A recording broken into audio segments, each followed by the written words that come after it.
আজকে নবী শুয়ে আছেন সোনার মদিনায়, আজকে রাসূল শুয়ে আছেন সোনার মদিনায়। নূর মোহাম্মদ কামলিওয়ালা নাই রে দুনিয়ায়, নূর মোহাম্মদ কামলিওয়ালা নাই রে দুনিয়ায়। নবীজির উফাত শুনিয়ে কান্দিয়া হযরতে বিলাল বেহুশ হইয়া, জোরে কোন মারহাবা। নবীজির উফাত শুনিয়ে কান্দিয়া হযরতে বিলাল বেহুশ হইয়া, কান্দিয়া কান্দিয়া বিলাল, কান্দিয়া কান্দিয়া বিলাল মদিনায় লোটায়। নূর মোহাম্মদ কামলিওয়ালা নাই রে দুনিয়ায়, নূর মোহাম্মদ কামলিওয়ালা নাই রে দুনিয়ায়। আল্লাহুম্মা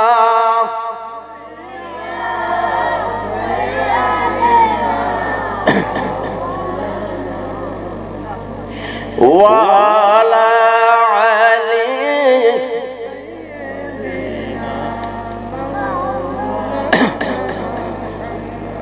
اللهم آمين. ربنا ظلمنا أنفسنا وإن لم تغفر لنا وترحمنا لنكونن من الخاسرين. আয় রব্বুল আলামিন, আমায় কোলান আয় আল্লাহ তাআলা, তোমার কুরআনুল কারীমের মাহফিলের ব্যবস্থা করা হয়। ও মাওলা, দয়া করে জান্নাতের বাগানটাকে আল্লাহ তুমি কবুল করে নাও। ও রব্বুল আলামিন, এর বিনিময় যেটুকু সব হয় সোনার মদিনায় নবী পাকের রওজার উপরে সবটুকু আল্লাহ তুমি পৌঁছায়া দাও। ওয়া মাবুদ, দয়া করিয়া আয় আল্লাহ তাআলা নবীজির পরিবার পরিজন আহল বায়াত সাহাবী তাবেন তাবে তাবেন খোলাফায়ে রাশিদিন চার মাযহাবের চার ইমাম আয় রব্বুল আলামিন যে যেখানে মাটির কবরের মধ্যে শায়িত আল্লাহ দয়া করে সকলের আরো পাকের উপর সবটুকুন পৌঁছায়া দাও। আয় রব্বুল আলামিন, এই আমাইকুলা গ্রাম থেকে যেই সমস্ত আবাল বৃদ্ধ বণিকের দল মাটির কবর আল্লাহ দয়া করে এই কবরগুলো তুমি জান্নাতের বাগান বানায়া দাও। ওয়া মাওলা, আমাদের মধ্য থেকে যার মা নাই আল্লাহ, কারো বাবা নাই আল্লাহ, মা বাবার কবরগুলো তুমি জান্নাতের টুকরা বানায়া দাও। ওয়া মাবুদ, আল্লাহ বড় আশা নিয়ে হাত তুলেছি আল্লাহ, আমাদের জীবনের গুনাহটুকু আল্লাহ তুমি মাফ করে দাও। আল্লাহ গো, হতে পারে জীবনের শেষ মাহফিল, শেষ মুনাজাত, আল্লাহ দয়া করে আমাদের শেষ মাহফিল মুনাজাত মনে করে দোয়াটুকু কবুল করে নাও। আয় আল্লাহ, যারা এই মাহফিলের আয়োজন করেছে আল্লাহ সকলের জীবনের গুনাহগুলো তুমি মাফ করে দাও। আয় আল্লাহ তাআলা, দয়া করে এই পরিবার থেকে যারা কবরে, ওই কবরগুলো তুমি জান্নাতের বাগান বানায়া দাও। আল্লাহ গো, আমি গুনাহগার কিছু কথা বলার নিয়ত করেছি আল্লাহ গো, ও মাওলা এমন কিছু কথা তুমি বের করে দিবা যেই কথাগুলো শুনলে তোমার বান্দারা জীবনে নেক আমল করতে পারে, এমন কিছু কথা আল্লাহ বলবার তুমি তৌফিক দাও। রব্বির হামহুমা কামা রব্বায়ানি সগীরা। আয় আল্লাহ তাআলা, আজকের এই মাহফিলের আল্লাহ তাআলা মধ্য শিরোমণি আমার উস্তাদ আল্লাহ, তার নেক হায়াত তুমি আল্লাহ বাড়ায়া দাও। আল্লাহ দয়া করে তার আল্লাহ তুমি তার সম্মান ইজ্জত আল্লাহ তুমি জমিনে বৃদ্ধি করে দাও। ওয়াজআলা আখিরা কালিমাতিনা ইনদাল মাউতি লা ইলাহা ইল্লাল্লাহু মুহাম্মাদুর রাসূলুল্লাহ সাল্লাল্লাহু আলাইহি ওয়াসাল্লাম। মানিত সুধী সমাজ, সর্বপ্রথম সেই মহান আল্লাহ তাবারক তাআলার শুকরিয়া আদায় করছি যে আল্লাহ পাক রব্বুল আলামিন আমাদেরকে অত্যন্ত মহব্বত করে ভালোবেসে যে আল্লাহ তাবারক তাআলা এই জান্নাতের বাগানে, জালিসুর রহমান জান্নাতের বাগানে যে আল্লাহ বসবার তৌফিক দান করলেন, ওই মাবুদের শুকরিয়া দান সকলে বলি আলহামদুলিল্লাহ। আর একটু আস্তে বলি আলহামদুলিল্লাহ। আপনারা খুশি না বেজার? এই জান্নাতের বাগানে বসে আপনারা খুশি না বেজার? যতক্ষণ আপনারা এই জান্নাতে বাগানে থাকবেন নিঃসন্দেহে ততক্ষণ আল্লাহর জান্নাতের মধ্যে বসে আছেন। এই জন্য মাবুদের শুকরিয়া তার আবারও সমস্বরে একসঙ্গে বলে আলহামদুলিল্লাহ। দরুদ এবং সালাম দুজাহানের বাদশা রাহমাতাল লিল আলামিন ওই নবীর প্রতি লাখো কোটি দরুদ এবং সালাম, সকলেই বলি সাল্লাল্লাহু আলাইহি ওয়াসাল্লাম। সম্মানিত হাজিরিন, আমি আপনাদের সম্মুখে কোরআনুল কারীম থেকে সূরাতুল বনী ইসরাঈল এর মধ্য থেকে এক টুকরা আয়াতে কারিমা তিলাওয়াত করেছি। আরো একটা আয়াতে কারিমা তিলাওয়াত করেছি সূরাতুল আনফাল থেকে। এর উপরে কিছু কথা বলবো, বাকি মহান আল্লাহ পাকের ইচ্ছা। সকলে বলি আল্লাহুম্মা আমিন। অত্র মাহফিলের সম্মানিত সভাপতি সাহেব, দিগার উলামায়ে দ্বীন, বিশেষ করে আমার মাথার মুকুট আলহাজ মাওলানা আমজাদ হোসেন জিহাদি সাহেব, তিনি আমার ডাইরেক্ট উস্তাদ, বেরালে মাদ্রাসার শিক্ষক। আল্লাহ তাবারক তাআলা যেন হুজুরের নেক হায়াত বাড়ায় দেয়, সকলে বলে আমিন। আমি গুনাহগার, আপনাদের কাছে আবার অন্তরের অন্তরস্থল থেকে সালাম দিচ্ছি, আসসালামু আলাইকুম ওয়া রাহমাতুল্লাহি ওয়া বারাকাতুহু। আমি জানতে চাচ্ছি আপনারা কেমন আছেন? যে অবস্থায় থাকি না কেন আল্লাহর প্রশংসা করতে হবে, কথা ঠিক কিনা? আল্লাহর প্রশংসা করতে হবে। আল্লাহ যে অবস্থাতে আমাদের রাখুক না কেন, শুকরিয়া করতে হবে কার? আর একটু জোরে বলুন, আল্লাহর শুকরিয়া আদায় করতে হবে। একটু মহব্বতে জিকির করি লা ইলাহা, জোরে লা ইলাহা, লা ইলাহা, লা ইলাহা ইল্লাল্লাহু মুহাম্মাদুর রাসূলুল্লাহ, লা ইলাহা, জোরে লা ইলাহা। যার দিলে আছে আল্লাহর ভয়, আল্লাহ আল্লাহ সব সময়, যার দিলে আছে আল্লাহর ভয়, আল্লাহ আল্লাহ সব সময়। আহার নির্দা ভালো লাগে না, ভালো লাগে ইল্লাল্লাহ, লা ইলাহা, জোরে লা ইলাহা, লা ইলাহা ইল্লাল্লাহ, লা ইলাহা, লা ইলাহা।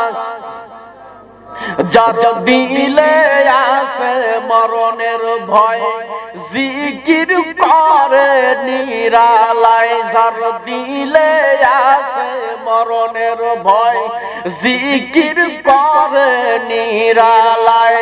খানা পিনা ভালো লাগে না, ভালো লাগে ইল্লাল্লাহ, লা ইলাহা, জোরে লা ইলাহা,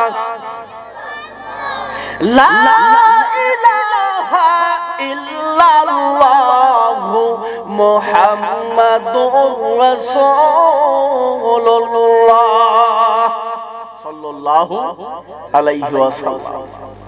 সোনার বাবাজিরা, আমি যে রুকুটি থেকে জায়াতে কারিমা তিলাওয়াত করেছি, এই মাসটা চলছে কি মাস? রজব মাস। রজব মাস, রজব মাস মানেই হচ্ছে মিরাজের মাস।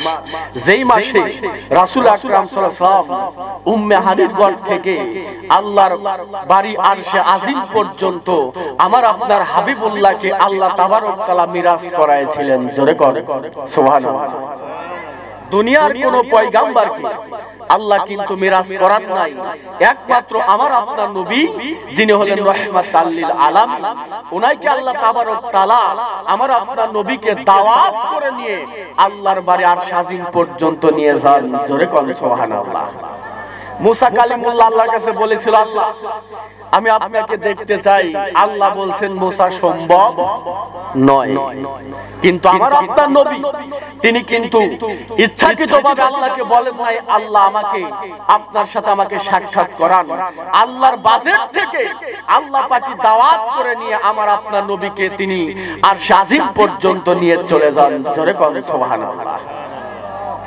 সোনার বাবা জেরা আমার সময় বেশি দেওয়া হবে না, আমি অল্প সময়ের ভিতরে কিছু কথা বলে যাব।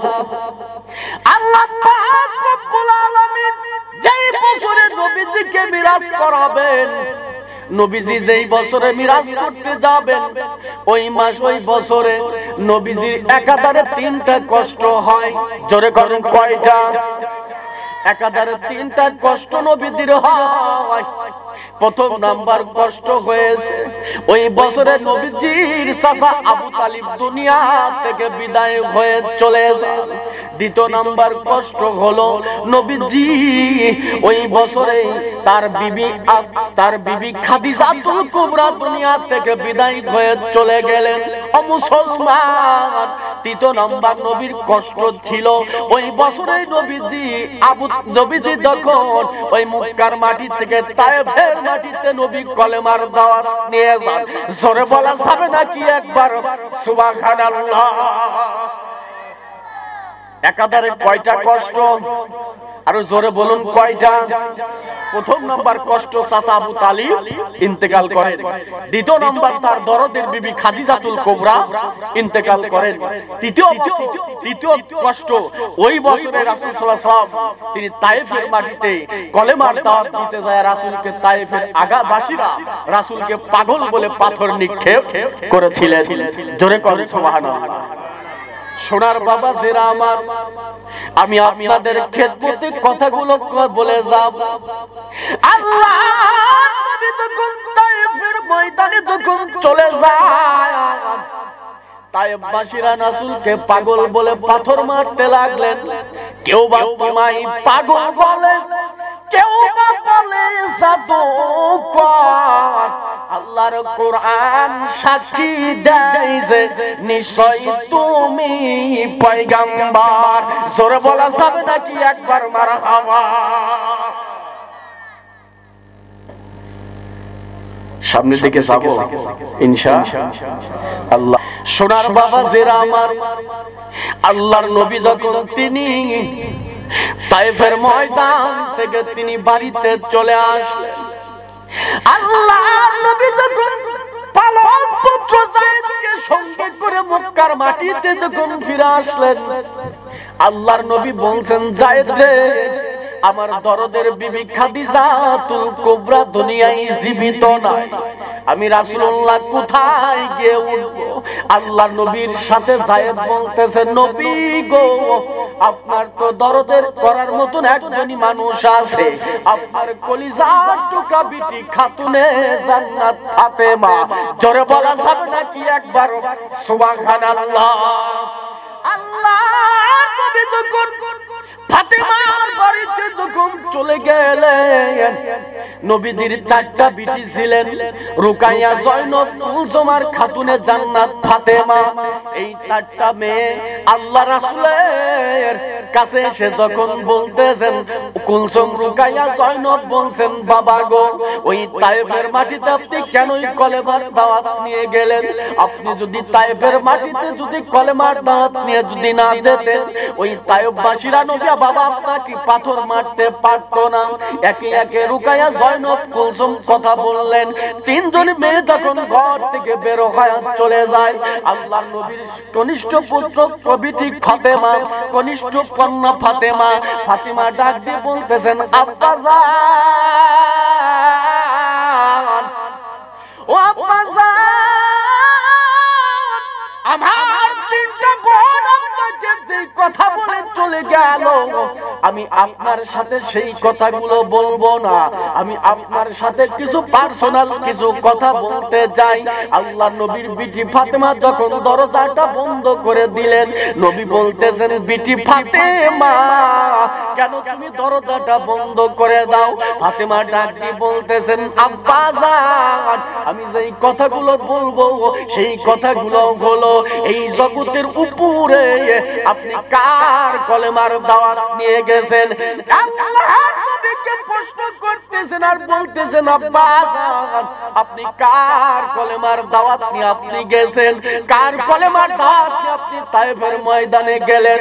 নবী বলতেছেন, আমি আল্লাহর কলেমার দাওয়াত নিয়ে আমি তায়েফের ময়দানে গেছি। বিটি ফাতেমা বলতেছেন, আব্বা জান, তাহলে আপনি যদি আল্লাহর কলেমার দাওয়াত নিয়ে যদি তায়েফের ময়দানে যান, ওই তায়েফের ময়দানে কিসের জন্য আপনার জমিনে মার খান? জোরে বলা যাবে নাকি একবার সুবহানাল্লাহ? কালেমার দাওয়াত দিয়ে গেলেন আল্লাহ, আর পিটন খাইলেন আব্বা আপনি। জোরে বল সুবহানাল্লাহ। আল্লাহর নবীর বিটি নবী বলতেছেন, মা ফাতিমা, তুমি আর আল্লাহর সাথে মা তুমি ঝগড়া করো না, আল্লাহর সাথে ঝগড়া মা তুমি করো না। আল্লাহ পাক রব্বুল আলামিন আমাকে নবুয়তের দায়িত্ব দিয়ে জমিনে প্রেরণ করেছেন। জোরে কর সুবহানাল্লাহ। সোনার বাবা জেরা আমার, লম্বা চড়া ঈদ ঘটনা আমি সংক্ষেপ করে নিয়ে আসলাম। রাসূল যখন তিনি উম্মে হানির ঘরের ভিতরে রয়ে গেছেন, নবীজি উম্মে হানির ঘরের মধ্যে যখন নবীজি শুয়ে আছেন, আল্লাহ নবী যখন উম্মে হানির ঘরের ভিতরে যখন ঘুমায় যায়, তখন জিব্রাইল আল্লাহর বাজেট থেকে আল্লাহ ডাক দিয়ে বলতেছেন, জিব্রাইল যাও তুমি মক্কার মাটিতে তুমি চলে যাও। আল্লাহর বাজেট থেকে লাউহে মাহফুজ থেকে আয়াতে কারিমা নিয়ে জিব্রাইল আগমন করলেন। আল্লাহ নবীকে এসে দেখলেন আল্লাহ নবী উম্মে হানির ঘরের মধ্যে ঘুমায়া রয়ে গেছে। আল্লাহ নবী তোমার মধ্যে উম্মে হানির ঘরের ভিতরে রয়ে গেছেন। জিব্রাইল তখন এসে দেখলেন আল্লাহ নবী বিছানায় তিনি ঘুমায়া, আল্লাহ নবী বিছানায় তিনি ঘুমায়া আছেন। হযরতে জিবরাইল আলাইহিস সালাম দেখলেন আল্লাহ নবী বিছানার উপরে ঘুমায়া আছে।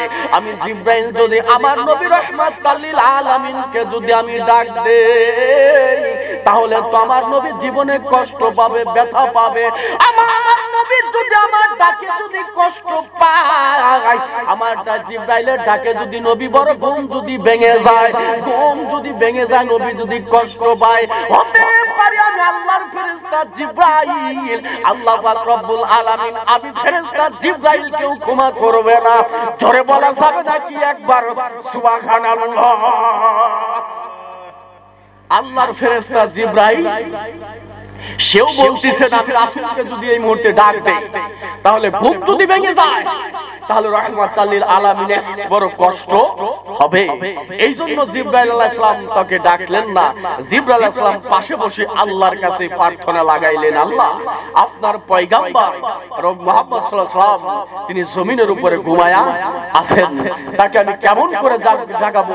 আল্লাহ নির্দেশ হলো, হে জিবরাইল তুমি ওই মক্কার মাটিতে যে আয়াত কারিমা আমি নাজিল করে দিয়েছি, ওই আয়াতে কারিমা নবীজিকে জানাতে হলে হে জিবরাইল তুমি তোমার জিহ্বাটা আমার রাসূলের ডান কদম মুবারকে লাগায়া দাও। জোরে কর সুবহানাল্লাহ। ডান কদম মুবারকে রাসূল যখন ঘুমের মধ্যে জিবরাইল আলাইহিস সালাম তার জিহ্বাটা তখন রাসূলের ডান কদম মুবারকে লাগায়া দিলেন। জোরে কর সুবহানাল্লাহ। আর জিবরাইল আলাইহিস সালামের জিহ্বার স্পর্শে আল্লাহ রাসূলের ঘুম ভেঙে গেল। জোরে কর সুবহানাল্লাহ। সোনার বাবা জেরা আমার, এবার আল্লাহর বাজেট থেকে জিবরাইল তাই করলেন যা আল্লাহ পাক রব্বুল আলামিন জিবরাইলকে আদেশ করলেন। যা আল্লাহ পাক রব্বুল আলামিন জিবরাইলকে আদেশ করলেন, জিবরাইল আপনি জিবরাইল তুমি আমার নবীর ডান কদম মুবারকে তুমি জিহ্বাটা তুমি লাগায়া দাও। যখন জিহ্বাটা নবীকে লাগায়া দাও হলো, আল্লাহর পয়গম্বর যখন ঘুম তার ভেঙে গেল, আল্লাহ নবী তখন দেখতেছেন জিবরাইল তার ডান কদমের পাশে দাঁড়ায়া। জিবরাইল সালাম দিলেন, আসসালামু আলাইকা ইয়া রাসূলুল্লাহ, আসসালামু আলাইকা ইয়া হাবিবাল্লাহ। নবী গো,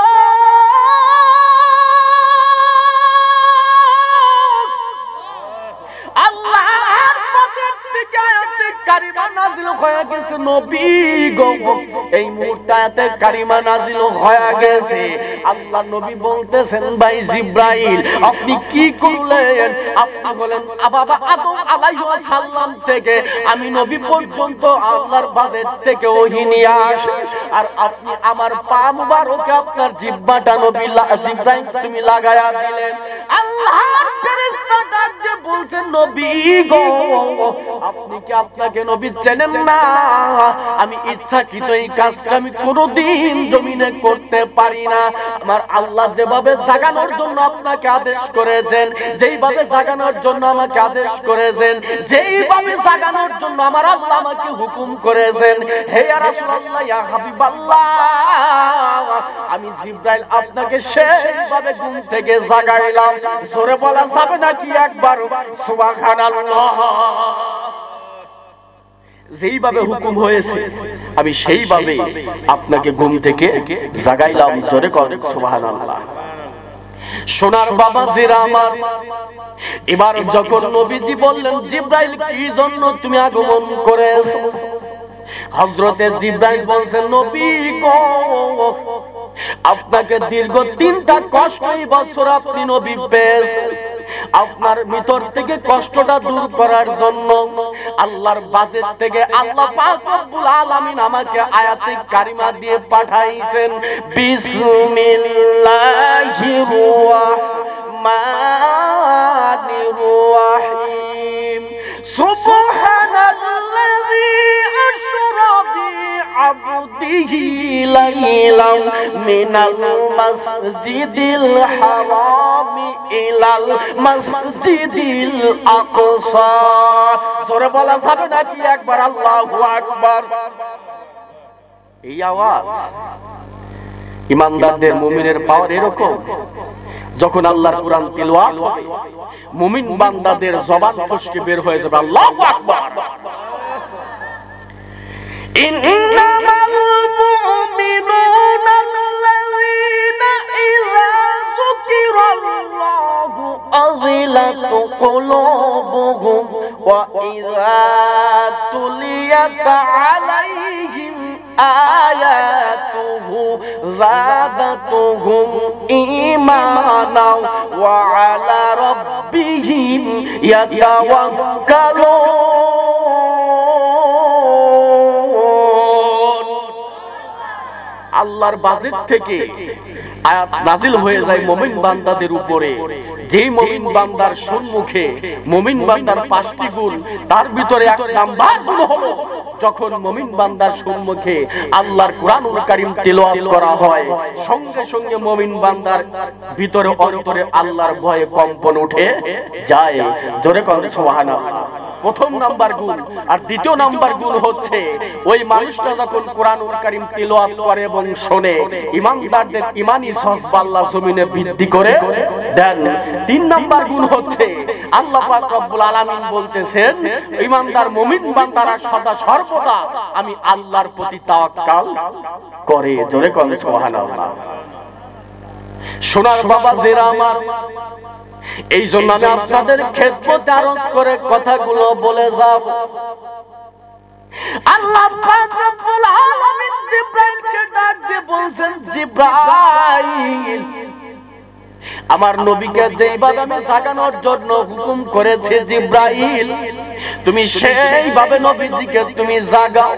জিবরাইল যখন নবীজিকে ঘুম থেকে জাগাইলেন, হযরত জিবরাইল আমার নবীকে সঙ্গে করে নিয়া আবার যখন তিনি জমজম কূপের পানির নিকটে চলে গেলেন, জমজম কূপের নিকটে যখন চলে গেলেন, চলে যাবার পরে এবার জিবরাইল বলতেছেন, নবী গো আপনি একটু পবিত্রতা অর্জন জমিনে করে নেন, আপনি একটু পবিত্রতা অর্জন করে নেন।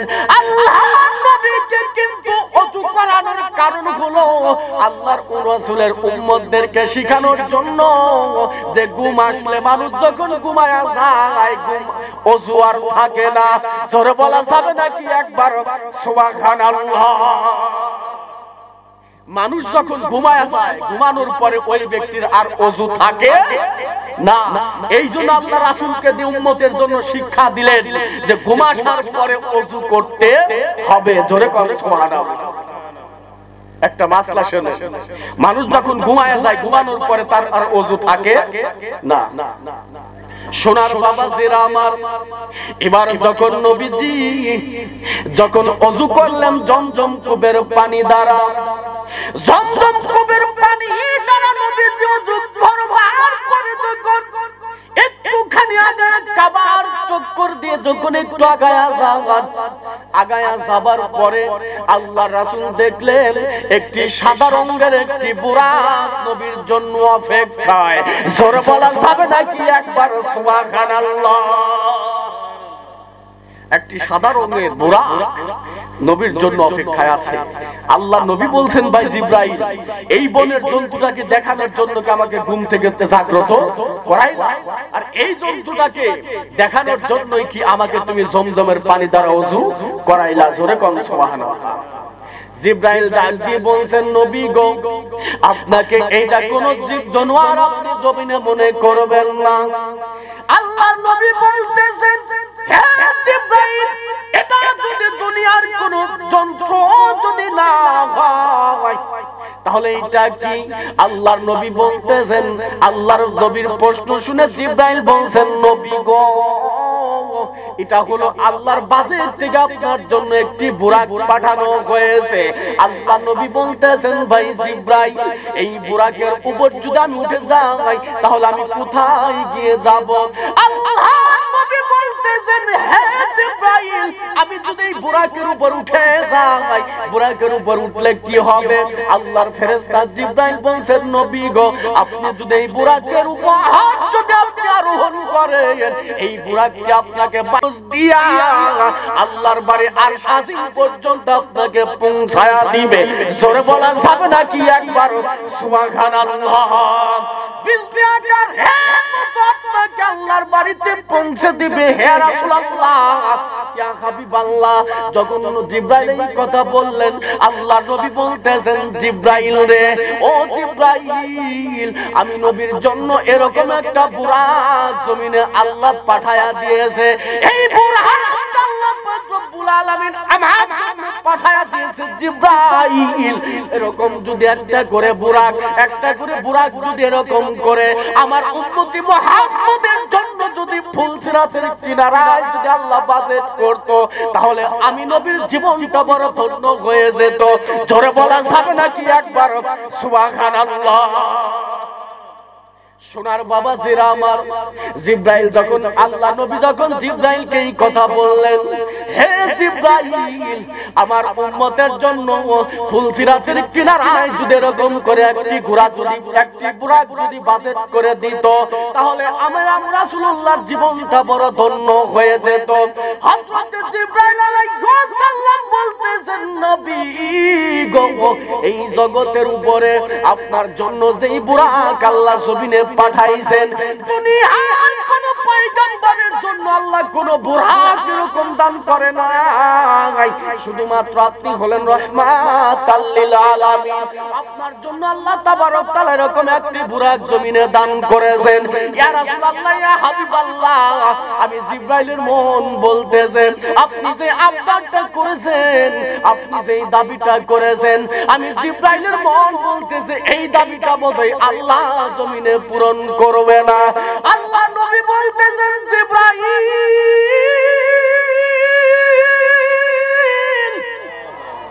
হে জিবরাইল, তুমি শুনে না, আমি নবী আমার জন্য কোনোদিন চিন্তা করি নাই। আমি রাহমাতাল লিল আলামিন, আমি নবী কোনোদিন আমার জন্য আমি চিন্তা করি নাই। আমি নবী আমার জন্মটা হয়েছে শুধু উম্মতের জন্য। জোরে বলা যাবে নাকি একবার সুবহানাল্লাহ? আল্লাহর ফেরেশতা জিবরাইল বলতেছেন, নবী, যেই বুরাক অন্য কোন পয়গম্বরকে আল্লাহ দান করেন নাই, আপনার জন্যই শুধু এই বুরাকটা আল্লাহ পাঠায়া দিয়েছেন। আমি জিবরাইলের মন বলে, আল্লাহ বোধহয় এই আবদারটা আপনার পুরা করবে না। আল্লাহর নবী সঙ্গে সঙ্গে ওই বুরাক থেকে 11 গজ দূরে গিয়ে দাঁড়াইলেন। জোরে কোন সুবহানাল্লাহ। আল্লাহর ফেরেশতা জিবরাইল যখন বললেন, আল্লাহর নবী বলছেন, জিবরাইল আমার ঠেকাই পড়ে নাই আল্লাহর সাথে আমার দিদার করা। জোরে কোন সুবহানাল্লাহ। আল্লাহর বাজেট এরকম একটা করে বুরাক আমার উম্মতি মুহাম্মাদের জন্য যদি বাজেট না হয়, আমি রাসূলুল্লাহ এই বুরাকের উপর উঠব না। জোরে কোন সুবহানাল্লাহ।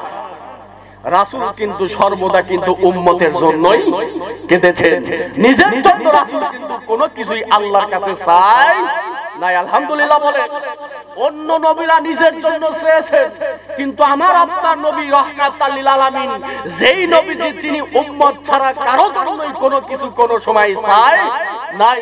যা কিছু চেয়েছেন একমাত্র আল্লাহ পাক রব্বুল আলামিনের কাছে চেয়েছেন উম্মতের জন্য। জোরে কোন সুবহানাল্লাহ। সোনার বাবা জেরা আমার, আমি আপনাদের খেদমত আরজ করে কথাগুলো বলে যাব। আল্লাহর নবী বলতেছেন, জিবরাইল,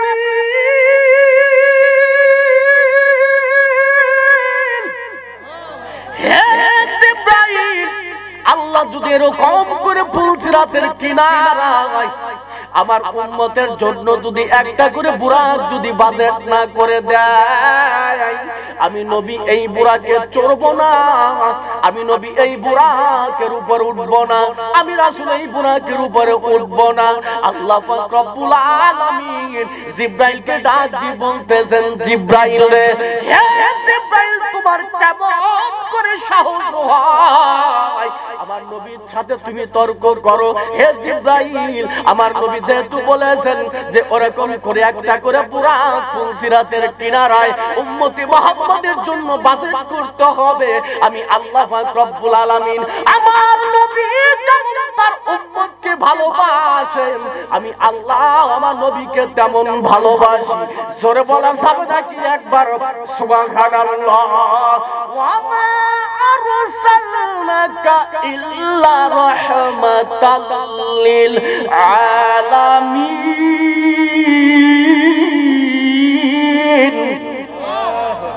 আল্লাহ বলতেছেন, আমি হলাম আলহামদুলিল্লাহি রাব্বিল আলামিন।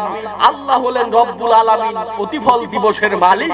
আল্লাহ বলতেছেন, আমি হলাম যত জায়গায় রব্বুল আলামিন, আমার রাসূল হচ্ছেন তত জায়গায় রাহমাতাল লিল আলামিন। জোরে করেন সুবহানাল্লাহ। সোনার বাবা জেরা আমার, এবার নবীজির জন্য জিবরাইল বলতেছেন, ইয়া রাসূলুল্লাহ, ইয়া হাবিবাল্লাহ, আল্লাহর পাশে থেকে হুকুম হয়ে গেছে আপনার উম্মতের জন্য ওই সমস্ত ফুলসিরাতের কিনারায় আল্লাহর বাজেট থেকে এরকম একটি বুরাক আল্লাহ মুমিন বান্দাদের জন্য আল্লাহ দান করবেন। জোরে বলা যাবে নাকি একবার সুবহানাল্লাহ। কিন্তু সব বান্দার জন্যই কিন্তু আল্লাহ দিবে না। মুমিন বান্দা যারা মুমিন বান্দা হবেন, আল্লাহ ওয়ালা বান্দা যারা হবেন, আল্লাহর রাস্তায় যারা জীবন দিয়েছেন, আল্লাহর হুকুম মতো যারা চলেছেন, যারা পাঁচওয়াক্ত নামাজ আদায় করেছেন, রাসূলকে নবী হিসাবে মেনেছেন, রাসূলের আদর্শ অনুগত করেছেন, তাদের জন্য আল্লাহ বাজেট করবেন একটি করে বুরাক। জোরে কোন সুবহানাল্লাহ। তাহলে রাসূলকে রাসূলের জন্য নাকি উম্মতের জন্য? জোরে বলুন। রাসূল কিন্তু উম্মতের জন্য। ওই বুরাকের উপরেও রাসূল উঠলেন না যতক্ষণ পর্যন্ত উম্মতের জন্য বুরাক ফুলসিরাতের কিনারায় বাজেট না হলেন। জোরে বলা যাবে না একবার আল্লাহ। সেই নবীর উম্মত আমরা হতে পেরে ধন্য। জোরে করে আলহামদুলিল্লাহ। খুশি না বেজার? সেই নবীর উম্মত হয়ে খুশি না বেজার? একটু জিকির করি লা ইলাহা। একটু সামনের দিকে আগায় এসে বসেন ভাই, একটু সামনে আগায় আসেন, একটু ভালো লাগবে। জিকির করি লা ইলাহা, জোরে লা ইলাহা, লা ইলাহা, লা ইলাহা ইল্লাল্লাহু মুহাম্মাদুর রাসূলুল্লাহ। সাল্লাল্লাহু আলাইহি ওয়াসাল্লাম। সোনার বাবা জেরা আমার, এবার যখন নবীজি যখন বুরাকের উপর উঠলেন, বুরাক চলতে চলতে যখন বাইতুল মুকাদ্দাসে চলে, বাইতুল মুকাদ্দাসে চলে যাবার পরে আল্লাহর ফেরেশতা জিবরাইল বলতেছেন, ইয়া রাসূলুল্লাহ আপনাকে নামতে হবে। আল্লাহর নবী বলতেছেন, জিবরাইল কি জন্য আমি এখানে নামবো? তুমি তো বললেই বুরাকের উপর উঠলে আল্লাহর বাড়ি আর শাজিম পর্যন্ত চলে যাওয়া যাবে। আল্লাহর ফেরেশতা জিবরাইল বলছেন, নবী গো, ইয়া রাসূলুল্লাহ, ইয়া হাবিবাল্লাহ, এইটা হলো বাইতুল মুকাদ্দাস। যেই বাইতুল মুকাদ্দাসে নবী আপনি ইমামতি করবেন আর আপনার পিছনে সমস্ত পয়গম্বর হবে মুসল্লি। জোরে বলা যাবে নাকি একবার সুবহানাল্লাহ? যেই বাইতুল মুকাদ্দাসে আপনি রাসূল হবেন ইমাম, আর সমস্ত পয়গম্বর 1,24,000 মতান্তরে 2,24,000 পয়গম্বর আপনার পিছনে হবে মুসল্লি। জোরে করে সুবহানাল্লাহ। তাহলে রাসূল হলেন, তিনি হলেন ইমামুল মুরসালিন, সমস্ত নবীদের সরদার। জোরে করে সুবহানাল্লাহ। সোনার বাবা জেরা আমার, আমি আপনাদের খেদমতে কথাগুলো আস্তে আস্তে করে বলে যাব। আল্লাহর নবীকে যখন জিবরাইল আলাইহিস সালাম বলছেন, নবী গো, এই মুহূর্তে আল্লাহ বাজেট করে দিলেন আপনার উম্মতের জন্য বুরাক। এবার যখন বাইতুল মুকাদ্দাসে নবী যখন নেমে গেলেন, বাইতুল মুকাদ্দাসে নবীজি নামাজ আদায় করাইলেন। জিবরাইল বলতেছেন, নবী গো, আপনার পিছনে যারা ইক্তেদা করেছেন, আপনার পিছনে যারা নামাজ আদায় করেছেন, ওগো নবী আপনি কেদেরকে আপনি চেনেন? আল্লাহ নবী বলতেছেন, জিবরাইল রে, জিন্দেগিতেও কোনোদিন আমি এদের সাথে আমার সাক্ষাৎ হয় নাই। আল্লাহর ফেরেশতা জিবরাইল বলছেন, নবী গো, এই সমস্ত পয়গম্বররা হলেন আপনার পূর্ববর্তী নবী, আপনার পূর্ববর্তী নবী। এই সমস্ত নবীরা আপনার পিছনে ইক্তেদা করেছেন, নামাজ আদায় করতেছেন। জোরে বলা যাবে নাকি একবার সুবহানাল্লাহ? হাসরের ময়দানে নবী বাইতুল মুকাদ্দাসে নবী নামাজ পড়াইলেন নাকি নামাজ পড়েছেন? নামাজ পড়াইলেন। নবী হলেন ইমাম আর অন্য পয়গম্বররা হলেন রাসূলের পিছনে মুসল্লি। জোরে করেন সুবহানাল্লাহ। তাহলে আমার আপনার নবী কোন দিক থেকে কিন্তু ছোট নয়। জোরে করেন সুবহানাল্লাহ। আর আমাদের দেশে কিছু মানুষ আছে রাসূলকে আমাদের মতোই মানে, আছে কিনা? এরকম মানুষ আছে কিনা? আল্লাহ বলছেন, ওমা আরসালনাকা ইল্লা রাহমাতাল লিল আলামিন। আমি ওদিকে যাব না সোনার বাবা জিরা, আমার সময় হবে না। সোনার বাবা জিরা আমার, আল্লাহ নবী যখন বাইতুল মুকাদ্দাসে যখন ইমামতি করলেন, নামাজ যখন আদায় করলেন, আল্লাহ নবী যখন ইমাম হয়ে নামাজ পড়াইলেন, নামাজ যখন শেষ হয়ে গেল, নবীজি যখন সমস্ত যখন পয়গম্বরদের চেহারার দিকে যখন তাকায়, আল্লাহ নবী নজর করে দেখতেছেন সমস্ত পয়গম্বরের চেহারার ভিতরে আল্লাহর তাজাল্লি নূর জ্বলে। জোরে বলা যাবে নাকি একবার সুবহানাল্লাহ? আল্লাহ নবী বলতেছেন, জিবরাইল,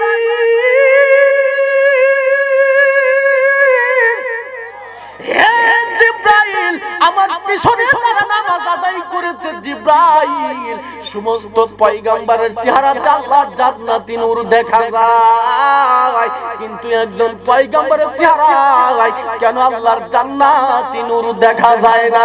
কেন একজনের চেহারাতে আল্লাহর জান্নাতি নূর দেখা যায় না? আল্লাহ নবীর কথা শুনে জিবরাইল বলতেছেন, নবী গো, আপনি তাকে আপনার পাশে ডাক দেন, তাকে ডাক দিয়ে আপনি জিজ্ঞাসা করেন পরিচয় নবী আপনি নিয়ে নেন। আল্লাহ নবী তখন ডাক দিলেন, আল্লাহর পয়গম্বর ঈসা আলাইহিস সালাম নবীজির সম্মুখে হাজির হয়ে যায়। জোরে বলা যাবে নাকি একবার সুবহানাল্লাহ? আল্লাহর নবী বলছেন ভাই আপনার পরিচয়টুকু আপনি আমাকে জানায়া দেন। এবার ঈসা আলাইহিস সালাম বলতেছেন নবী গো আমি দুনিয়ার কোনো সাধারণ কোনো মানুষ নয়, আমি হলাম আল্লাহর পয়গম্বর ঈসা রূহুল্লাহ। জোরে বলা যাবে নাকি একবার সুবহানাল্লাহ।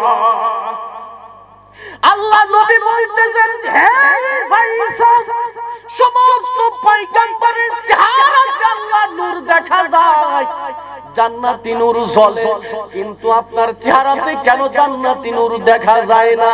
আল্লাহর নবী যখন বললেন ঈসা আলাইহিস সালাম বলতেছেন নবী গো আপনার পিছনে যারা নামাজ পড়েছে, আপনার পিছনে যারা নামাজ আদায় করেছেন একমাত্র আমি ঈসা নবী ব্যতীত, একমাত্র আমি ঈসা নবী ব্যতীত সমস্ত পয়গম্বরেরা আল্লাহর জান্নাত থেকে এসেছে, আল্লাহর জান্নাত থেকে এসেছে। আল্লাহর নবী বলতেছেন ভাই জিবরাইল তুমি কোথা থেকে এসেছো? জিবরাইল আলাইহিস সালাম বলতেছেন ভাই ঈসা আলাইহিস সালাম বলতেছেন ইয়া রাসূলুল্লাহ ইয়া হাবিবাল্লাহ আমি এখনো পর্যন্ত মরি নাই, আর এখনো পর্যন্ত আমি আল্লাহর জান্নাতের মধ্যে যাই নাই। জোরে বলা যাবে নাকি একবার সুবহানাল্লাহ।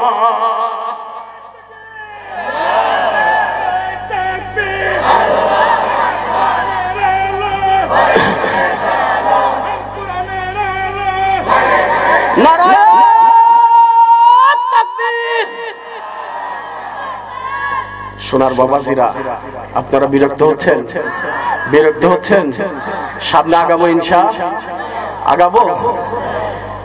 একটু সকলেই মহব্বতের সাথে হুঙ্কার দিয়ে একটু জিকির করি লা ইলাহা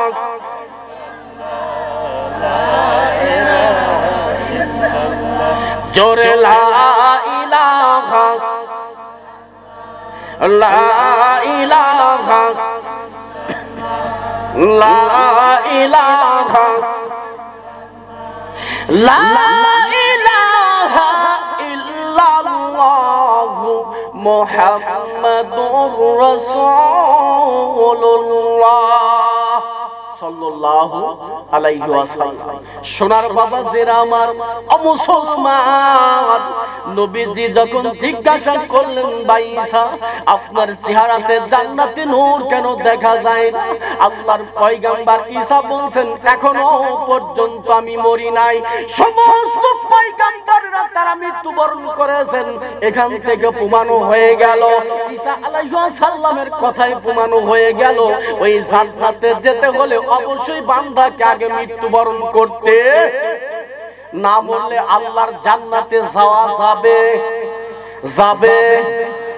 সোনার বাবাদের আমার আল্লাহর নবীকে বলতেছেন ইয়া রাসূলুল্লাহ ইয়া হাবিবাল্লাহ নবী গো আল্লাহ আমাকে চতুর্থ আসমানে আল্লাহ রেখে দিয়েছেন, ওই চতুর্থ আসমানে আমি ঈসা আলাইহিস সালামের অবস্থান রয়ে গেছে। আল্লাহর পয়গম্বরকে রাসূলুল্লাহকে সঙ্গী করে নিয়ে জিবরাইল যখন চলে গেলেন তিনার সাজিন পর্যন্ত চলে যাচ্ছেন, আল্লাহর নবী বলতেছেন ভাই জিবরাইল এই বুরাকের উপর নামক বুরাকে আমি উঠে এই বুরাকের উপর উঠে আমি আল্লাহর বাড়ি আর সাজিন পর্যন্ত আমি চলে যাব। কিছুদূর চলে যাবার পরে যখন তিনার সাজিনের কাছাকাছি যখন পৌঁছে যায় আল্লাহ ডাক দিয়ে বলতেছেন জিবরাইল রে, হে জিবরাইল আজ যদি এক কদম যদি সামনে তুমি অগ্রসর হও জিবরাইল তোমার অস্তিত্ব পুরো হয়ে যাবে ছাই। হে জিবরাইল আর তুমি এক কদম সামনে অগ্রসর হবে না, এক কদম সামনে তুমি অগ্রসর হবে না। আল্লাহর ফেরেশতা জিবরাইল বলতেছেন নবী গো আমি জিবরাইল আর সামনের দিকে অগ্রসর হতে পারবো না। আল্লাহ নবীকে রাখিয়া জিবরাইল যখন বলতেছেন নবী গো এখান থেকে আপনাকে একা একাই আল্লাহর বাড়ি আর সাজিন পর্যন্ত চলে যেতে হবে। জোরে বলা যাবে নাকি একবার সুবহানাল্লাহ। ও মুসলমান আল্লাহ নবী বলতেছেন জিবরাইল জিবরাইল রে, আপনি কেন আমার সঙ্গে যেতে পারবেন না? আল্লাহ বলে দিয়েছেন, ইয়া যে জিবরাইল, আর একটি কদম যদি তুমি সামনে অগ্রসর হও তাহলে তোমার অস্তিত্ব পুরো হয়ে যাবে। কিন্তু যাই আল্লাহ নবী বলতেছেন, জিবরাইল তখন বলতেছেন, জিবরাইলকে বলতেছেন, ভাই জিবরাইল, আপনি হলেন নূরের তৈরি আর আমি কিসের তৈরি? আপনি যদি নূরের তৈরি হয়ে যদি না যেতে পারেন তাহলে আমি কেমনে সেখানে যাব? এখন আপনাদের কাছে প্রশ্ন দাঁড়াইলো, আপনাদের কাছে প্রশ্ন দাঁড়াইলো, জিবরাইল যদি নূরের তৈরি হবার পরেও যদি সেখানে না যেতে পারে তাহলে আমার নবীকে আমাদের মতই আপনি কেমন করে মনে করেন? জোরে বলা যাবে নাকি একবার সুবহানাল্লাহ? কথা বুঝে আসে? কথা বুঝে আসে? সোনার বাবা জিরা আমার, এবার যখন নবীজি একা একাই যখন তিনি চলে যাচ্ছেন, আল্লাহর ফেরেশতা জিবরাইলকে আল্লাহ থামায়া দিলেন। আল্লাহ নবী দুইজনা প্রেম করেছেন গোপনায়, মাঝখানেতে জিবরাইলের জায়গা হলো না। আল্লাহ বলে দিলেন, জিবরাইল আমার দোস্তর সঙ্গে আমি পার্সোনালি কথা বলবো, জিবরাইল তোমার এইখানে জায়গা হবে। জোরে বলুন না। আপনার শীত লাগছে? শীত লাগছে? ঘুম ধরছে? একটু আওয়াজ দেন, মানুষ যাতে বোঝে হুজুর খালি একাই দেখবো, পেছাল পাঠতেছে না, সামনে মুসল্লিও আছে, সামনে শ্রোতাও আছে, এই জন্য একটু হুহা করবেন। যদি সুবহানাল্লাহ আলহামদুলিল্লাহ আল্লাহু আকবার বলি একটু আওয়াজ দিবেন ইনশাআল্লাহ। ইনশাআল্লাহ।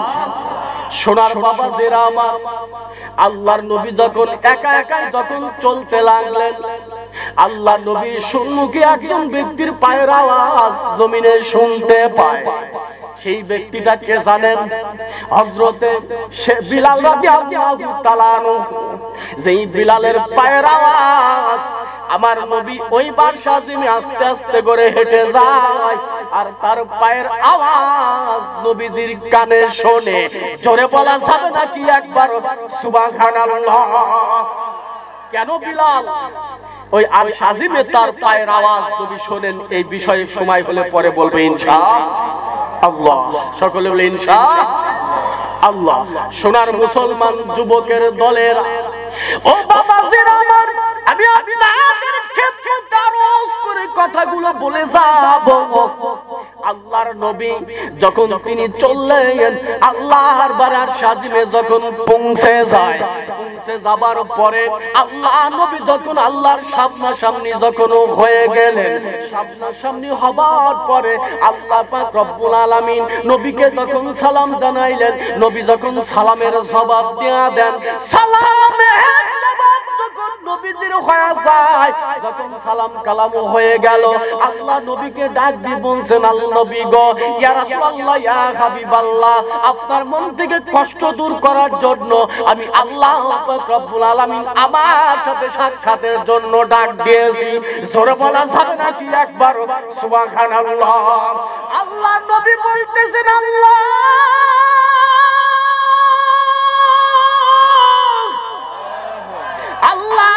নবী বলতেছেন, আল্লাহ গো, আমাকে আপনি মিরাজ করাইলেন, আল্লাহ আপনার সাথে আমার সাক্ষাৎ হয়ে গেল, কিন্তু আমার গুনাহগার উম্মতের খবর কি একবার বলেন না? জোরে বলা যাবে নাকি একবার সুবহানাল্লাহ?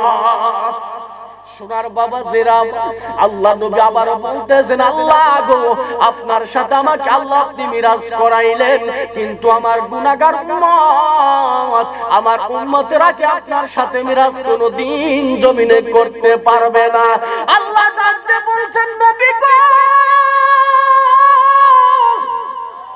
ও গো নবী, আমি আল্লাহ রব্বুল আলামিন বলে দিলাম, আমি আল্লাহ তাবারক তাআলা বলে দিলাম, যখন আমি যে একটি জিনিস তোমাকে ইয়া রাসূলুল্লাহ আপনাকে হাদিয়া দেব, একটা জিনিস আপনার উম্মতের জন্য এই মিরাজের রজনীতে হাদিয়া দিয়ে দেব, সেই সমস্ত ইবাদতগুলো যদি তারা জমিনে পালন করে, সেই সমস্ত ইবাদতগুলো যদি জমিনে পালন করে, আমি আল্লাহ পাক রব্বুল আলামিনের সাথে বান্দা জীবনে দিদার হয়ে যাবে। জোরে বলো। যাবে নাকি একবার সুবহানাল্লাহ। আপনার বান্দা যা আপনাকে সারপ্রাইজ দেব, সেই হাদিয়াটুকু নিয়ে যদি আপনি চলে যান, সেই হাদিয়াটুকু যদি উম্মতে মুহাম্মদের আদায় করে, তাহলে তারা জীবনে আমি আল্লাহর সাথে তাদের দিদার হবে। জোরে করেন সুবহানাল্লাহ। আল্লাহর রাসূল বলেছেন as-সালাতু মিরাজুল মুমিনিন। জোরে করেন সুবহানাল্লাহ। আল্লাহ পাক রব্বুল আলামিন নবীকে বলে দিলেন, হে রাসূলুল্লাহ, আপনার বান্দা, আপনার উম্মতেরা, আমার বান্দারা যখন তারা নামাজের মধ্যে দাঁড়ায় যাবে, তখন আমি আল্লাহর সাথে দিদার হয়ে যায়। জোরে বলা যাবে না সুবহানাল্লাহ? সুবহানাল্লাহর আওয়াজ এইটুকুন হলে হবে? একটু জোরে বলি সুবহানাল্লাহ। একবার যদি সুবহানাল্লাহ বলা যায়, আপনার জন্য আল্লাহ জান্নাতে একটি করে গাছ লাগায়া দিবে। এইখানে আপনি বলবেন সুবহানাল্লাহ, জান্নাতে আপনার জন্য একটি করে গাছ লাগাবে, আল্লাহর জন্য নয়, আপনার নামে। জোরে কোন সুবহানাল্লাহ। সোনার বাবা জেরা আমার, আল্লাহ ডাক দিয়ে বলতেছেন, নবী গো, আমি আপনার জন্য, আপনার উম্মতের জন্য আপনার কাছে আমি 50 ওয়াক্ত নামাজ দিয়া দেব। নবীকে যখন 50 ওয়াক্ত নামাজ দেওয়া হলো, হাদিস শরীফের মধ্যে আসছে, নবী ঘুমাইতে ঘুমাইতে যখন পাঞ্জিগানা 5 ওয়াক্ত নামাজের ভিতরে যখন চলে আসলেন, আল্লাহর নবী যখন 5 ওয়াক্ত নামাজের মধ্যে 17 রাকাত নামাজ, এই 17 রাকাত নামাজ আল্লাহ উম্মতি মুহাম্মাদের জন্য আল্লাহ ফরজ জমিনে করলেন। জোরে বলা যাবে নাকি একবার সুবহানাল্লাহ। আল্লাহর নবী বলতেছেন, আল্লাহ আমার উম্মতের জন্য আপনি এত বড় বাজেট আপনি জমিনে করেছেন, এই বাজেট জমিনে আপনি করেছেন 5 ওয়াক্ত নামাজের ভিতরে কয় রাকাত? জোরে বলি কয় রাকাত? 5 ওয়াক্ত ফরজ নামাজের ভিতরে কয় রাকাত ফরজ? 5 ওয়াক্ত নামাজের ভিতরে 17 রাকাত ফরজ। এই 17 রাকাত ফরজ নামাজ উম্মতি মুহাম্মাদের জন্য আল্লাহ 5 জিগানা নামাজ হিসাবে নবীজির উপরে হাদিয়া দিলেন। জোরে বলা যাবে নাকি একবার সুবহানাল্লাহ। ও মুসলমান,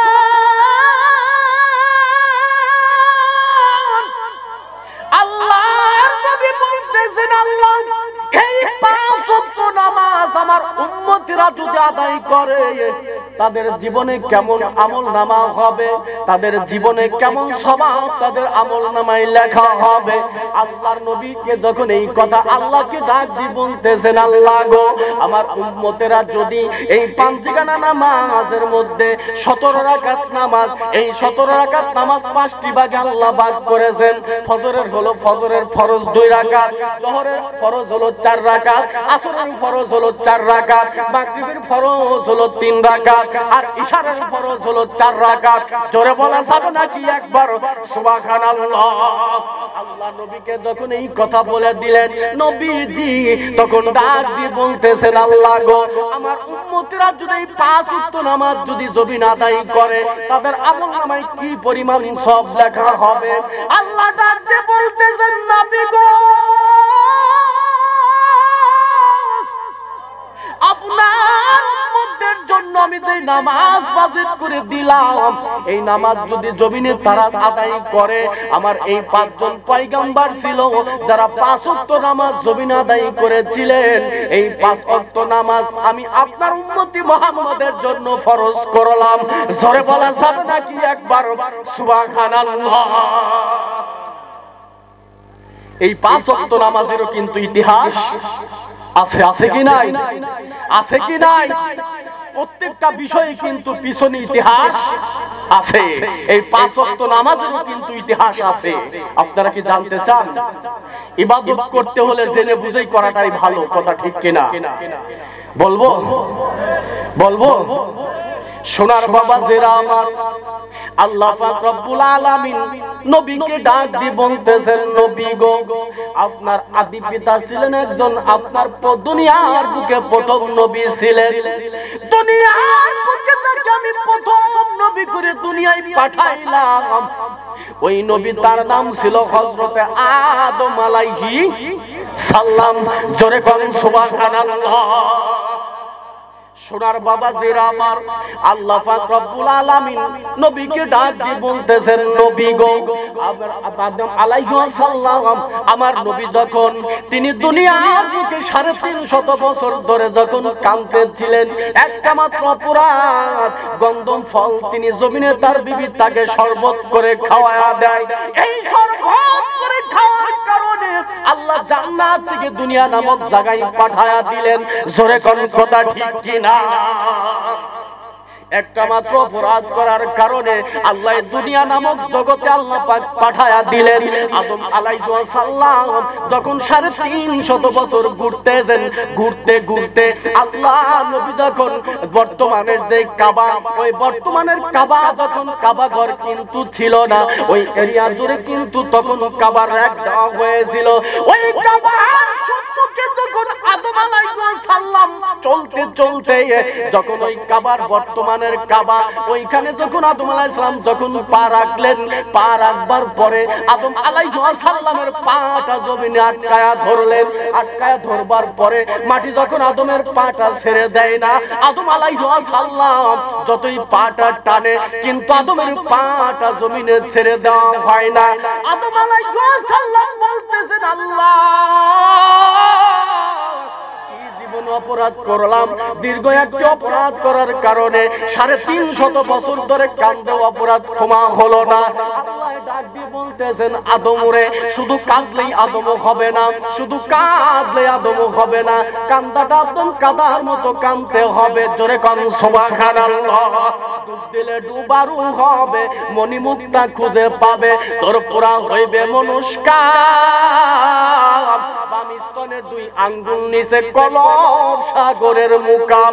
জোরে বলা যাবে নাকি একবার সুবহানাল্লাহ। আদম আলাইহিস সালাম যখন কলবের দিকে নজর করলেন, বাম স্তনের 2 আঙ্গুল নিচে একটি গোশতের টুকরা রয়ে গেছে, ওটাকে কিন্তু কলব বলা হয়। ওই কলবের দিকে যখন নজর করলেন আদম আলাইহিস সালাম, তখন তিনি একটা জিনিস দৃশ্য দেখতে পেলেন, আল্লাহ নামের সাথে মুহাম্মাদের নামটা লেখা রয়ে গেছে। এবার আদম আলাইহিস সালাম আমার আপনার নবীর নাম ধরে যখন আল্লাহর কাছে যখন কাঁদতেছেন, আল্লাহর কাছে যখন আমার আপনার নবীর নাম শিলা ধরে একটু কাঁদলেন, আল্লাহ পাক রব্বুল আলামিন সঙ্গে সঙ্গে আদম আলাইহিস সালামের গুনাহ মাফ করে দেয়। জোরে বলা যাবে নাকি একবার সুবহানাল্লাহ। নারায়ে তাকবীর। আদমের যখন আল্লাহ রাসূলের কথা অনুসারে আল্লাহ রাসূলকে যখন স্মরণ করে যখন আল্লাহর কাছে মাফ চায়, আমার আল্লাহ পাক রব্বুল আলামিন আদমের জীবনের গুনাহগুলো মাফ করে দেয়। জোরে বলা যাবে নাকি একবার সুবহানাল্লাহ। আদম আলাইহিস সালাম সেই সময় আল্লাহর শুকরিয়া দান খুশি হয়ে 2 রাকাত নামাজ আদায় করেছিলেন। জোরে করে কয় রাকাত? আর জোরে বলুন কয় রাকাত? শুকরিয়া দান 2 রাকাত নামাজ আদম আলাইহিস সালাম এক নিয়তে করেছিলেন। আর এক নিয়তে 2 রাকাত নামাজ আদায় করাটা আল্লাহর কাছে এত পছন্দনীয় হয়ে যায়, আল্লাহর কাছে এত পছন্দনীয় হয়ে যায়। রব্বুল আলামিন ওইটাকে সযত্নে রেখে দিয়েছেন। মিরাজের রজনীতে বলতেছেন, নবী গো, ইয়া রাসূলুল্লাহ, ইয়া হাবিবাল্লাহ, নবী গো, আজকের এই মিরাজের রজনীতে আপনার উম্মতি মুহাম্মাদের জন্য, ইয়া রাসূলুল্লাহ, ইয়া হাবিবাল্লাহ, আপনার উম্মতের জন্য আমি ফজরের 2 রাকাত ফরজ হিসাবে আমি দান করে দিলাম। জোরে বলা যাবে নাকি একবার সুবহানাল্লাহ। উম্মতে মুহাম্মাদের জন্য আমি এই 2 রাকাত নামাজ, আদম আলাইহিস সালামের আদায়কৃত 2 রাকাত নামাজ আমি উম্মতে আপনার উম্মতের জন্য ফজরের ফরজ নামাজ হিসাবে দান করলাম। জোরে কোন সুবহানাল্লাহ।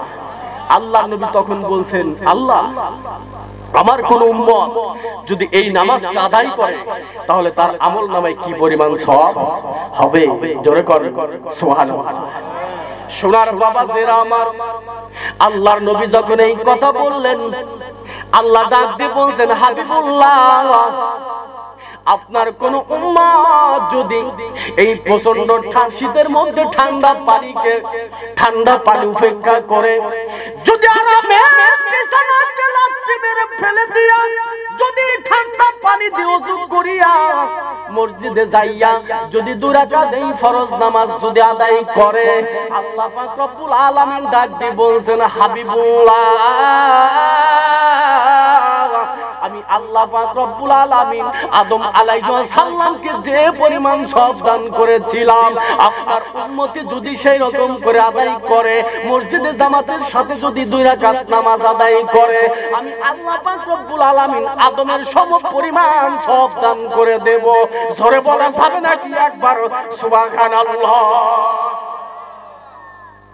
আল্লাহ নবী বলতেছে, আবার সাহাবীরা উম্মতরা যদি এটা শুনতে পায়, তাহলে আমার সাহাবী উম্মতরা নামাজ ছেড়ে দিবে না। কিন্তু আমরা কি করতেছি? আমরা কি করতেছি? এখানে এত মানুষ হয়েছে, যদি বলি ঈশার নামাজ কয়জন পড়েছেন হাত উঠাইতে পারবেন? আমি বলিও না কোনোদিন। তবে নিয়ত রাখতে হবে, খালেস নিয়তে আল্লাহ যেন সামনে নামাজগুলো যেন আল্লাহ আদায় করায়। সকলে বলে আল্লাহুম্মা আমিন। সোনার বাবা যারা আমার, আমি আপনাদের খেদমতে আরজ করে কথাগুলো বলে যাব। আল্লাহ নবীকে বলতেছেন, ইয়া আল্লাহ এবার বাকি যোহরের 4 রাকাত নামাজ, এই 4 রাকাত নামাজ আমি জমিনে কেমন করে আমার উম্মতের আদায় করব? আল্লাহ পাক রব্বুল আলামিন বলে দিলেন, নারায়ে তাকবীর, নারায়ে তাকবীর, নারায়ে রিসালাত, নারায়ে তাকবীর। দ্বিতীয় বক্তার আগমন, দ্বিতীয় বক্তার আগমন, নারায়ে